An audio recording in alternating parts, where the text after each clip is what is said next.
네, 반갑습니다.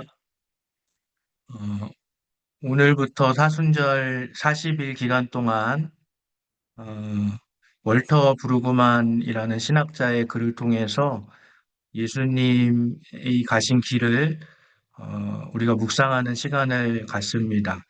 사순절은 초대교회 시절에 부활절 아침에 세례를 받을 준비를 하던 후보자들이 40일간 금식하며 회개하던 전통에서 시작되었습니다. 어, 초기에는 지역마다 기간이 달랐는데, 이제 이원 후 325년 니케아 공의회를 거치면서 이제 40일이라는 기간이 어, 이제 전통적으로 정착되게 되었습니다.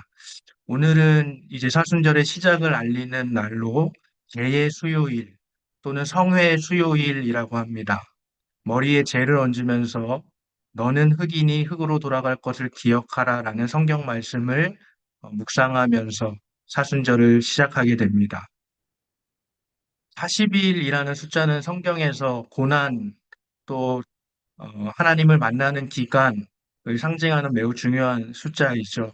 구약에서도 보게 되면 모세가 십계명을 받기 전에 시내산에서 머물렀던 기간이 40일이었고 또 이스라엘 백성들이 40년 동안 광야 생활을 통해서 가나안 땅에 들어가게 되었고 또 예수님을 보게 되면 예수님께서 공생애를 시작하시기 전에 광야에서 40일 동안 금식하면서 사탄의 유혹을 이겨내신 그런 사건이 이제 40이라는 숫자가 얼마나 중요한지를 우리가 성경에서 알 수 있습니다. 이번 사순절 기간 동안 우리가 우리들의 삶의 방향을 점검하고 또 하나님께 더 가까이 가고 또 신앙의 본질을 회복하는 또 어, 이웃 사랑을 또 실천하는 그런 귀하고 복된 시간이 되셨으면 좋겠습니다. 이제 제가 기도하고 그러고 이제 시작하도록 하겠습니다. 하나님 감사합니다. 오늘부터 이제 40일 동안 주일을 제외하고 사순절 기간을 지킵니다.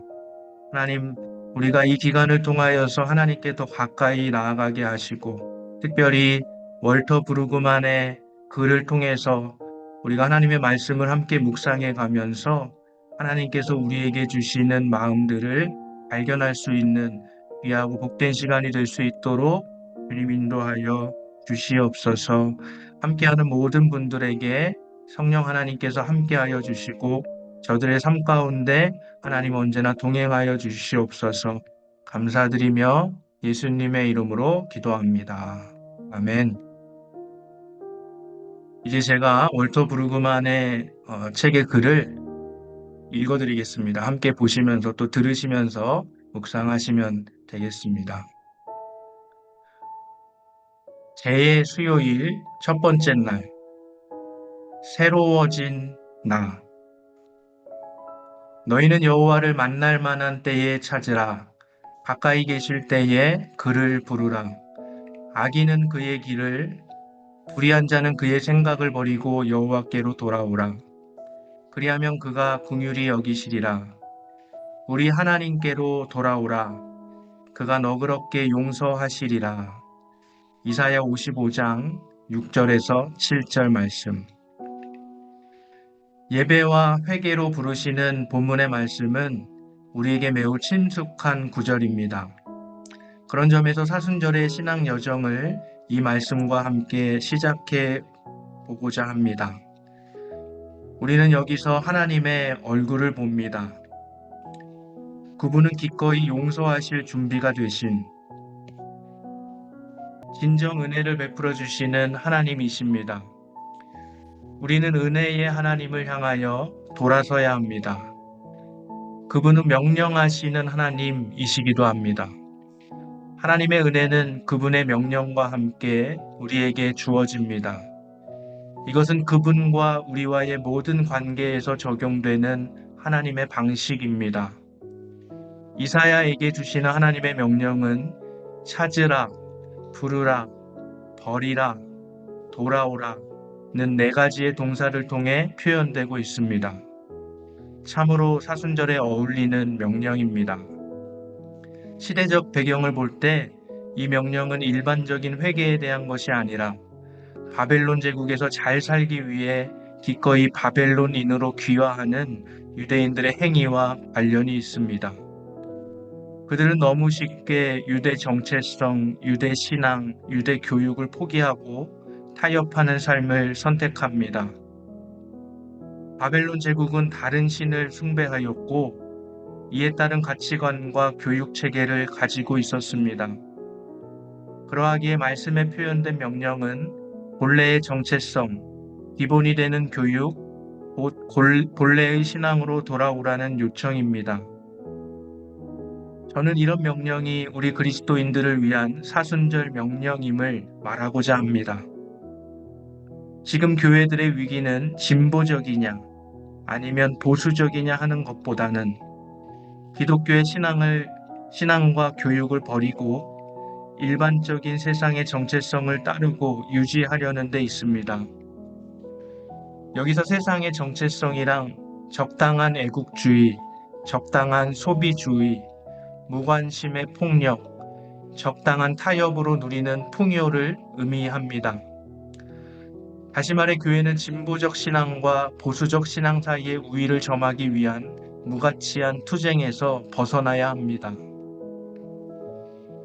그리고 사순절의 여정을 시작하기에 앞서 세례의 참된 의미, 곧 하나님이 선택하신 약속의 자녀로서 부르심에 합당한 삶을 사는 것에 대해 숙고해야 합니다.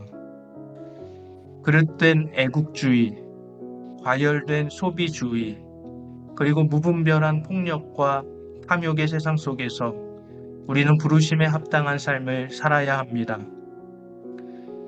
사순절은 이전에 무너지고 구태의연한 삶을 돌아보고 훈련, 순종, 그리고 기쁨이 넘치는 삶으로 다시금 돌아가는 시간입니다.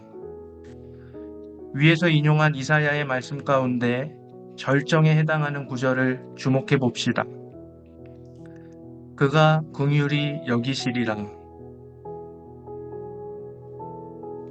그가 너그럽게 용서하시리라. 이사야 55장 7절. 세상과 타협하며 적당히 살아가는 우리들에게 주시는 말씀입니다. 하나님께서는 올바른 신앙으로 다시 무장하는 자녀들을 향해 긍휼과 용서의 얼굴을 돌리십니다.